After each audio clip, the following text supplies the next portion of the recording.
Hi, I'm Thomas Hulbert. I'm here with Aaron Koenig, the founder of BitFilm, a prolific author in the field of Bitcoin and blockchain, and the Austrian School of Economics.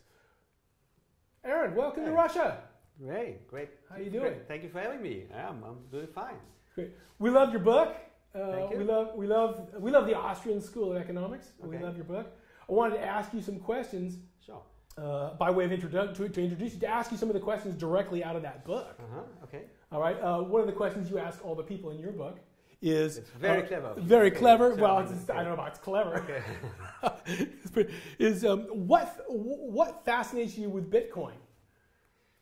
I love the idea that you don't need the middleman, that you don't need to trust in anybody, not the bank, not the governments, nobody. That's all completely trustless. It's really people to people. I find that the idea completely fascinating. I think it will change the world for better. Okay, excellent. That's the thing. And how did you yourself get involved with Bitcoin? Yeah, I think differently from most people. I think most people are somehow fascinated by maybe the software or whatever. Then they ask themselves, okay, what's money and what's the monetary system? Most people don't. That's think what happened to about me. Actually, I became interested in the Austrian School of Economics first. Yes. Okay. And with me it was like that. I was first also interested in the monetary system, the criticism about it, also in school. And then about 2 years later, Bitcoin popped up the first time in mainstream media. That was about 2011. I was very interested, but I was also very skeptical because I thought, with that Austrian background, shouldn't it be backed by gold or silver or something? So in the beginning, I was really skeptical.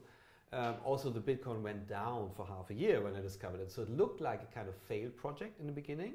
So I could have invested when it was at $2, but I didn't. Well, I was too skeptical. We're all kicking ourselves. It took me a while. No, not really. I mean, you really don't. You stop having all these bad thoughts about it. I should have done this. Should have done this. No, you really get rid of all these ideas. But actually, how I started into it was a film project. I wanted to make some kind of a collaborative film project with many filmmakers working on the same topic, and then we would edit everything together. We never realized that. I think it was probably a bad idea. But the idea was to make a film about money. It was in the middle of the financial crisis, 2008, a little later. And also, we thought it's a topic that everybody can somehow relate to. Yeah? Well, everybody loves money, or everybody has a relationship with money. Everybody has a story. So we thought, and then I had to. I mean, just out of my own interest, I read many books about it. I interviewed people, lots of Austrian economists, and that's how I got into it. I mean, I have that story with it. I remember when I was at film school in Rio de Janeiro in Brazil. I made a little animated film of 1 minute, which was called Dinheiro, which is money. Mm-hmm. It was with animated coins, and there was even the final scene, which was hand-drawn on banknotes. It was a very expensive film then. And it was more like a fun thing. Yeah? It was more like just a funny film, nothing very deep or so, I thought. But if you look back at it, it can be seen as a metaphor on inflation. It was in hyperinflation times in Brazil. So somehow I have this relation to money in a way as a topic for maybe all my life, I don't know. So, I dived deeper and deeper into that. And first I was skeptical, but then I met so many cool people and I went to the first Bitcoin conferences and then I decided to really focus all my activities on that. So also the film company BitFilm, which was there before Bitcoin, but we didn't even have to change the name, and now everybody thinks, we are the Bitcoin film company. Yeah? You've written several books. I've written 2 books. Okay, tell us about your books. Well, the first book I wrote in late 2014, early 2015, when Bitcoin was really, really down. But I wanted to write a book anyway. Really a book for beginners. I mean, it's called The Beginner's Guide to Bitcoin Austrian Economics. Really like. And that one's in English. That one's in English and available on PDF for download all over the place. So get yourself a copy. I think you can get it on Amazon and print. Yeah, I mean, my publishing house is in Germany, so I wrote it in German. It was published in English, but it sells quite okay in German. English, we didn't do any marketing for that. But the second book, I think that will be better. It was published last year, and it sells really well in Germany. And what's this book about? It's called Cryptocurrencies. It talks about not just Bitcoin, but it gives a comparison, a little overview, not a complete overview, that's impossible. Yeah, but it gives you an idea what different type of coins there are. How cryptocurrency is different than a Bitcoin. For instance, yeah. Bitcoin Of course, being the original, the anomaly. Exactly, and it's a very practical book. The first book is more like, why do we need it? So maybe half of the book is about the flaws of the monetary system, and Bitcoin comes into the play, why we need that. The second book is more like a very practical guide, how to store your Bitcoins and what kind of frauds there can be. It's very practical thing for beginners also. I mean, I always like to write for entry level. Sure. So, and the first book was, selling absolutely okay, but in a market that was very skeptical about Bitcoin. Then all the media said, Bitcoin wasn't that the failed hype of last year, and now it was crazy of Bitcoin. So, and that reflects in book sales. And the good news is that we're now translating the book into English and Spanish, hopefully also Russian, because we have a partnership with Cointelegraph, and they will distribute the book also internationally. And I'm so great very glad about that. In the name of blockchain. Excellent. Yeah, exactly. Excellent. So, which is not my main activity. My main activity at the moment lies on the films. I really love doing these films. Tell us about your films. Yeah. Tell us about your film company. Well, we do. It's called BitFilm, but we have that name since 1999. So, Excellent. but since 2012, we made a first film in this industry. We made for Bitcoin.de, Bitcoin Germany, and the way we do it, most of the stuff is animated. Not all of sometimes we work with actors, depending on the topic, right? So, and we don't have any employees. We have a worldwide network of animators and filmmakers. They're in India and South America and Eastern Europe. Usually the budgets are relatively low, so work with people who are really good at what they're doing.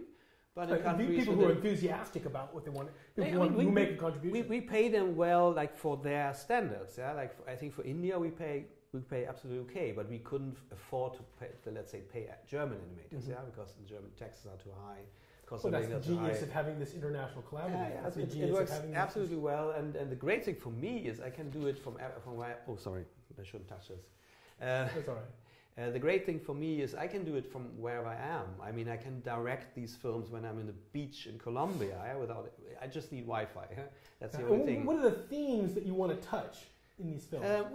Well, we work for clients, yeah. So the clients pays us to do it, and usually there's always this educational part. So, for instance, the very first film for Bitcoin.de, like 80% of the film was what is Bitcoin, and 20% was what is exactly Bitcoin.de doing. So it's usually these explainer videos. We try to be always a bit different. Yeah? There are many of those explainer videos who kind of all look the same and drawing hand and other. We try to be a bit more, creative and have a high production value and really do something new all the time. So, but they're commercial films. Yeah, they're there to serve. Yeah, why not? Yeah, sure. Yeah, they're there to serve the purpose of the client. We did one thing. It was a series of 12 episodes. We had sponsors, but we didn't talk that much about the sponsor. That was really about like the nuts and bolts of Bitcoin and crypto. What's a blockchain? What's mining? What's the title of the film? Can you give us the title of the film so we can look it up? We can watch it on bitfilm.com. Mm-hmm. On the website we have all the films. Bitfilm.com. And there's bitfilm.com. And the series I just mentioned is called Captain Draken's Bitcoin Show. Captain Draken's, it's a dragon. It's a lucky dragon. He has a sidekick, which is Nick the Parrot. It's a crossing between a parrot and a rat. And they talk about all kinds of things. So it's a little bit like a TV show, 3D animated. It's kind of funny, quite nice. And we did 12 episodes of that. At the moment, we're doing a series for Dash, because we're not doing only Bitcoin. Yeah, I'm agnostic. I like the competition of currencies. I think most true enthusiasts are really agnostic about it because they want to see the thing succeed. There are Bitcoin maximalists who say there's only Bitcoin, nothing else.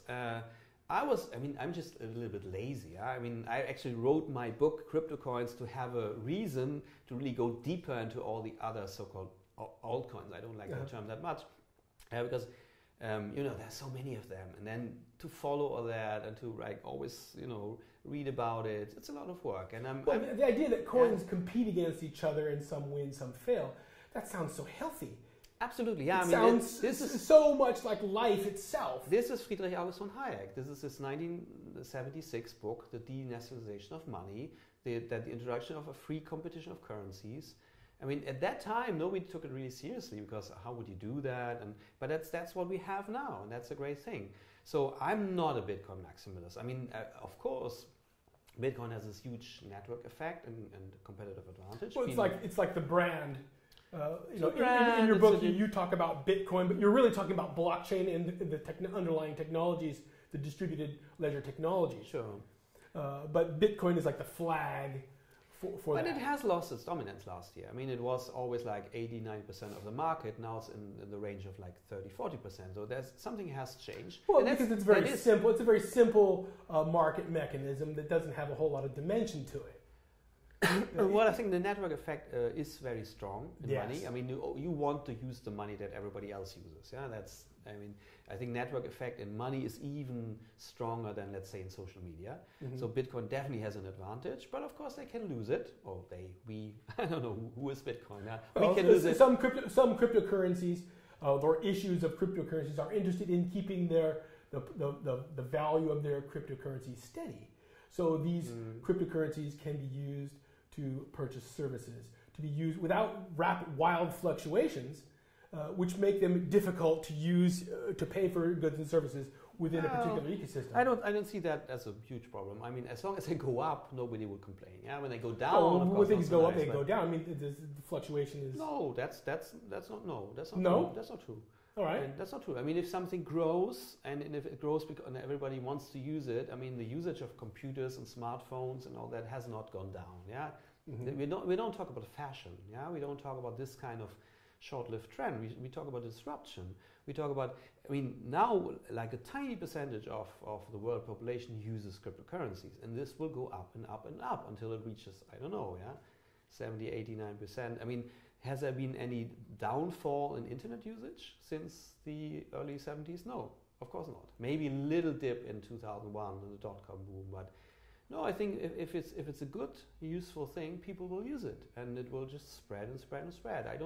This whole thing about tulip bubble, I think this is all not properly observed. I mean, it's just a very steep, it's an exponential growth curve, and exponential growth curves look like that. And okay, they have some bumps, but I think we're just at the beginning. So to differentiate between speculation and the usage, the widespread usage, there are good computer companies and there are crappy computer companies.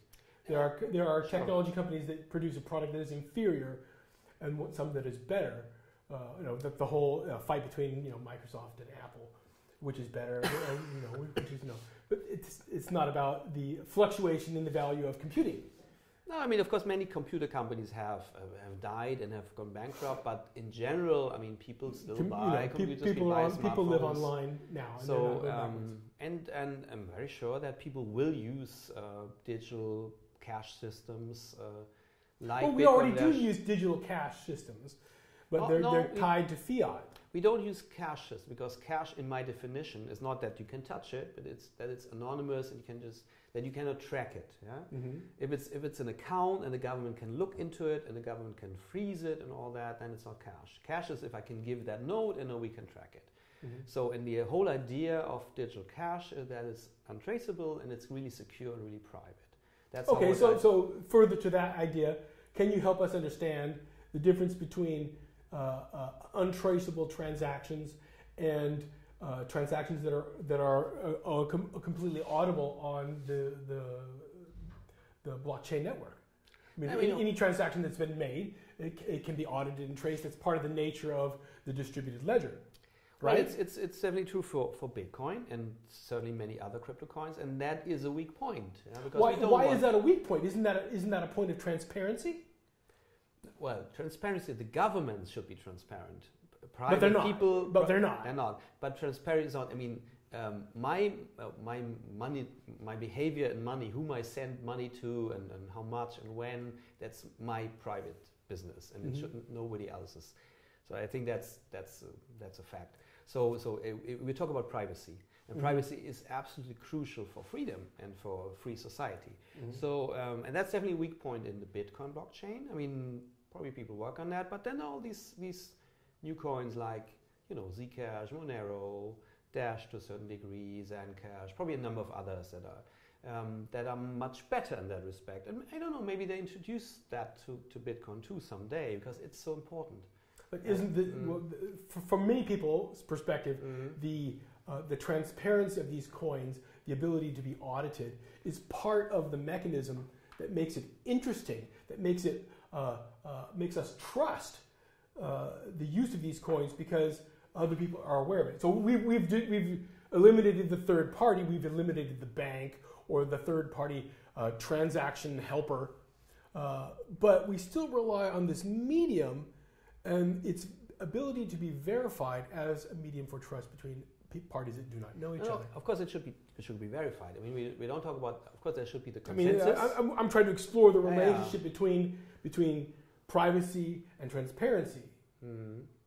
Now, what I don't think that makes sense is that anybody can look up some Bitcoin address and see how much money is on that, and of course, we don't know who has sent that money.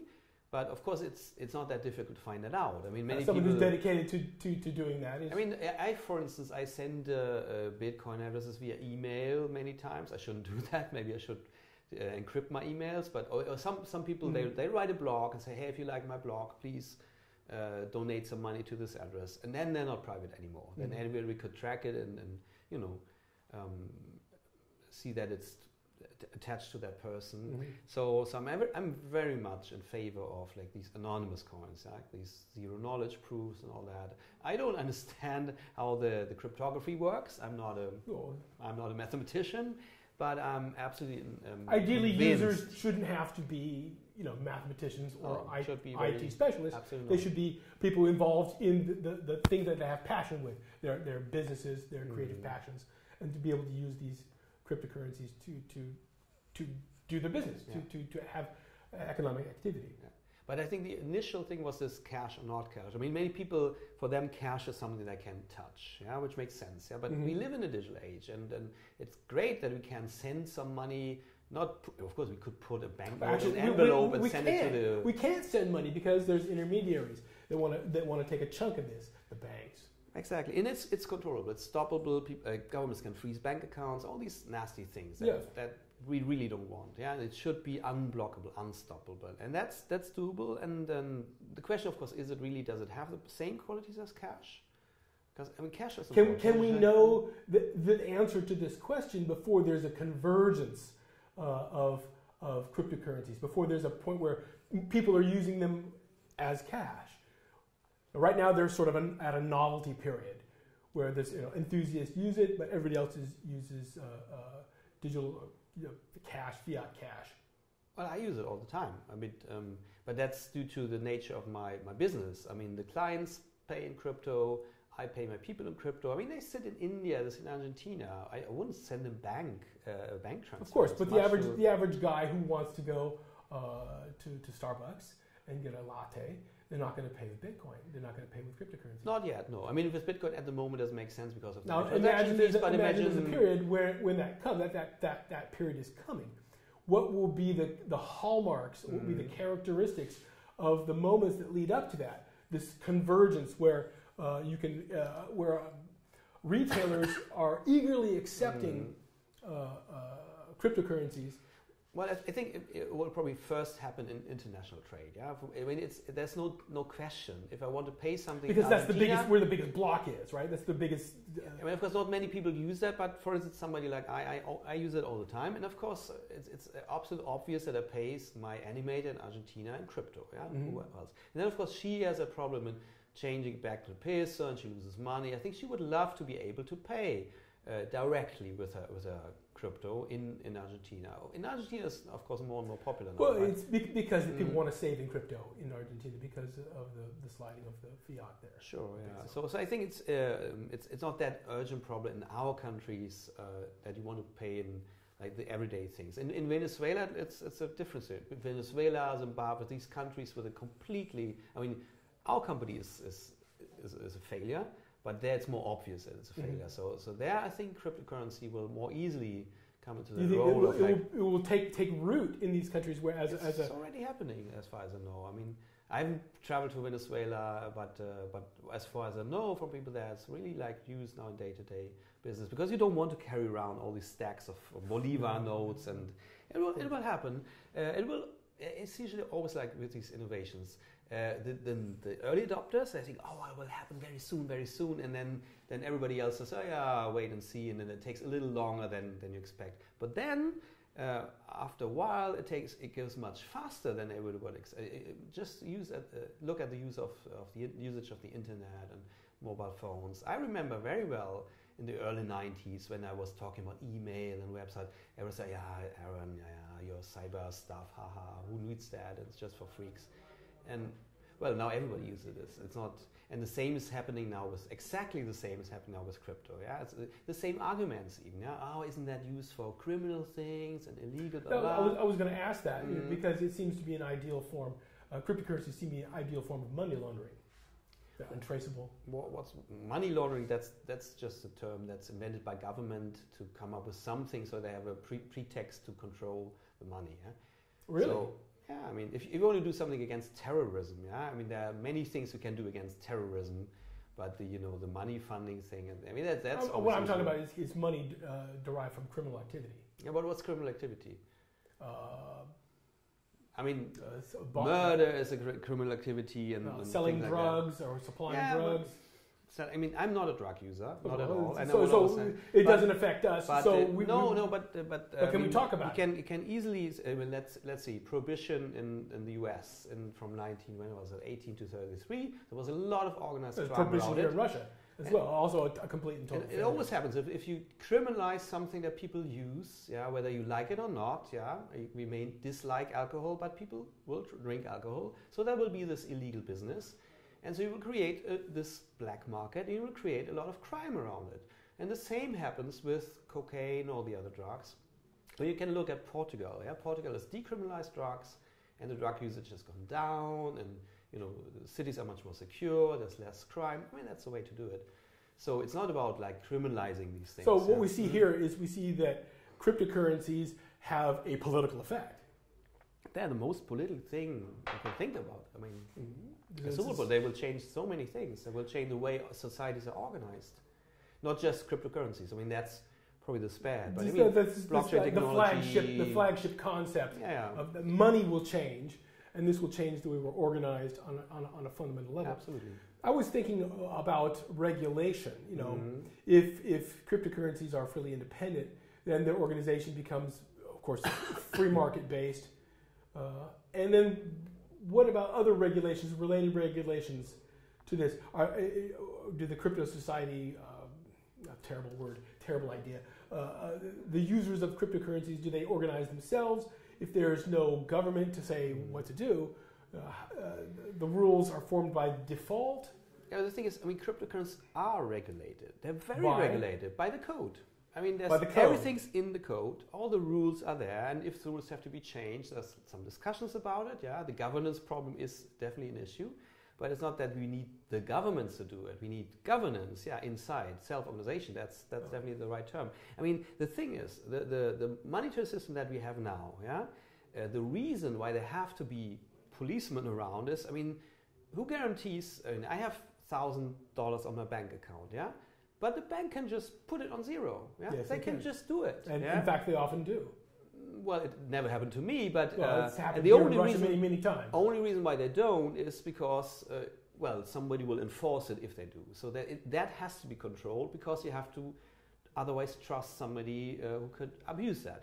This is not possible in Bitcoin, so there's no reason for having any laws that because there is no middleman who can steal my money. It's not possible. So the rules are already in the code. So there's no necessity for this super regulation by by external forces. The question becomes, what becomes the function of government if the control and issuing of money is no longer in their sphere of power? The whole idea of government is, I think it has never worked well.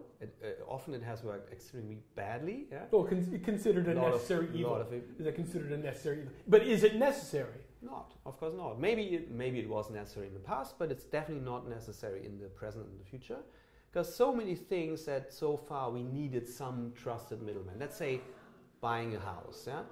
I mean, of course, I don't want that anybody pretends that he owns that house, takes the money, and then he doesn't really own the house, and I have no money. So there needs to be some mechanism. The government is a guarantor of rights in this case. Yeah, the notary service and I don't know the word in English for that. Yeah, that is a registry, and it's all the land titles, all the house, and somebody keeps that. And so far, the only way to organize such a thing was to have some kind of authority, central authority. Now we don't need it any longer. We have the blockchain. So we can do all these things where it's important that it's public and transparent and immutable. Yeah? But so far there was this potentially corrupt government official. You know, and if you bribed him, all of a sudden then he could change the registry. Yeah? Well, the whole idea of this fiat currency is basically government-sanctioned generation of wealth by a particular group of people. Well, money is another example, because money was created by the market. Yeah, money was not invented by governments. Money was. I'm talking specifically about the fractional reserve system that underlies the fiat currencies that we use today. Exactly. A banker goes in and he doesn't have any money, but the government allows him to make money by printing.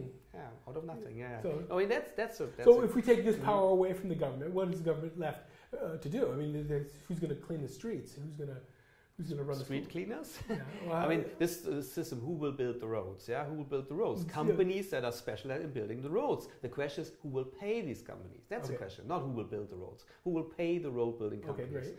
And now the thing is, if we want a road to be built, yeah, of course there are mechanisms to pay for that. Yeah, I mean, it's the most stupid way to give somebody the right to rob money from everybody else and then spend that money so you're talking arbitrarily. Taxation. I talk about robbery, yes. And so taxation robbery, in your view, is the same? Well, there's this philosophical question, is taxation robbery or is it theft? Maybe it's a mixture, it depends on, how. I mean, sometimes you buy a drink and you're not even aware how much taxes are in that, and somebody, the government tells me, okay, you pay me this and that money, otherwise you go to jail. So one is a little bit more like robbery, one is a bit more like theft. It doesn't really matter. It's criminal anyway, and it's not. It doesn't work because I mean I don't think that politicians are bad people. It's just if I give you the right to make with my money whatever you want to do, I guess you will not be very stingy with that. Yeah, we'll just spend it, and if you misspend it, okay, it's not your money. It's natural. People are very responsible when it comes to their own property, and when they are when they're how do you say that?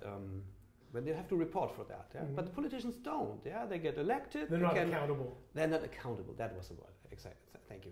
It's not my first language. Sometimes I. No, you're doing great. Right. Don't worry about it. Don't worry about it. But the whole system. I mean, you give some people the power to steal from others, then they spend that money at will, and then they're not even accountable. And then they, there's still the story of the airport in Berlin. It never gets finished. And the ones who started this whole business.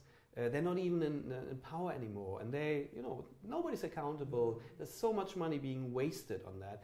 This system, I mean, it is proven it doesn't work, and sometimes it works very, very badly, like let's say Venezuela, but even Germany, which works kind of okay, but it could work so much better.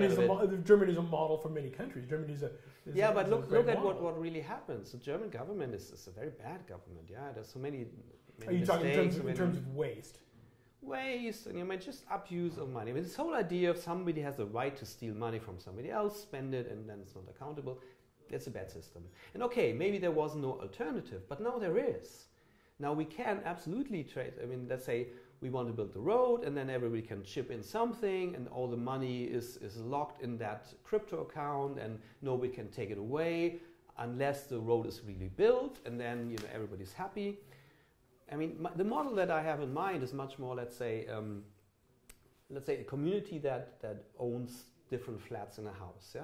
So of course the community of syndicalism. Yeah, I mean, of course not everybody wants to always call the plumber when somebody. Of course, you would hire a managing company to take care of the house. Yeah, and you would hire that company. You would give them a certain budget.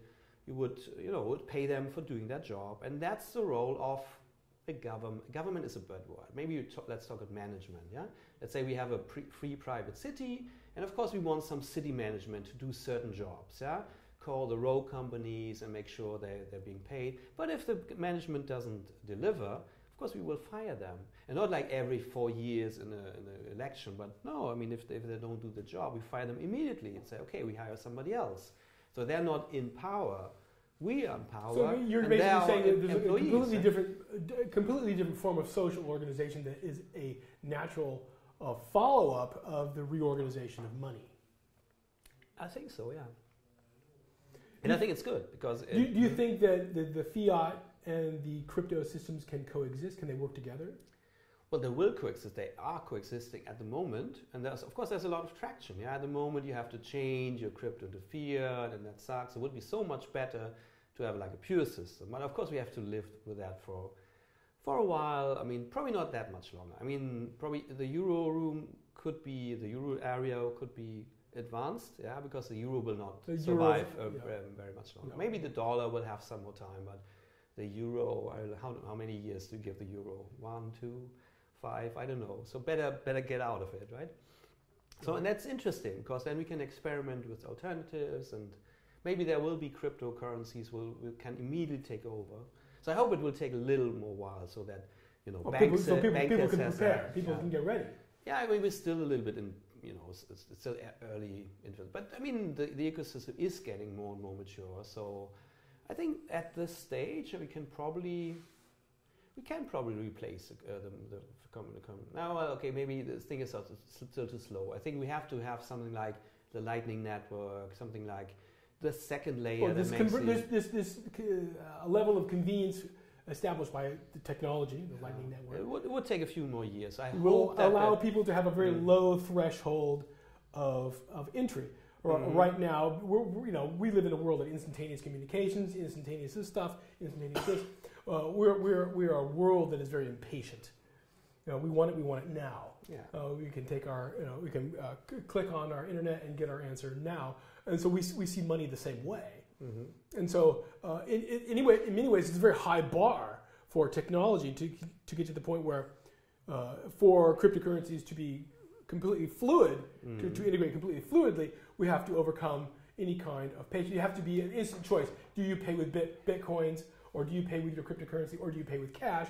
As long as it's no difference in the speed of the transaction, then it doesn't matter. So we're talking the complete conversions will be this point where the speed of that transaction is either at the same level as fiat cash now. Yeah, I agree, but on the other hand, I mean, there's so many smart people working on this. I mean, right here, what we heard about how banks work. But the lesser smart people, the people who are not so smart, are the vast majority. The people, the late adopters. I'm not talking about the users. Right? I'm going to talk the people who are smart enough to imagine how a system should work that everybody, even my grandmother, can use it. Yeah. And I know that so many people are working on it. I mean, I'm really looking forward to what the Dash guys are doing. This what they call evolution, where they really have the ambition to make it as easy as like sending a text message or something.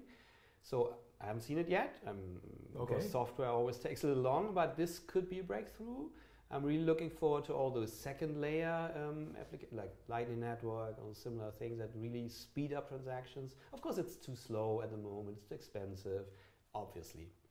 But then, I mean, I think we are there where the internet was maybe 94, just before AOL opened up. And I think 95 was the year when the internet really became popular.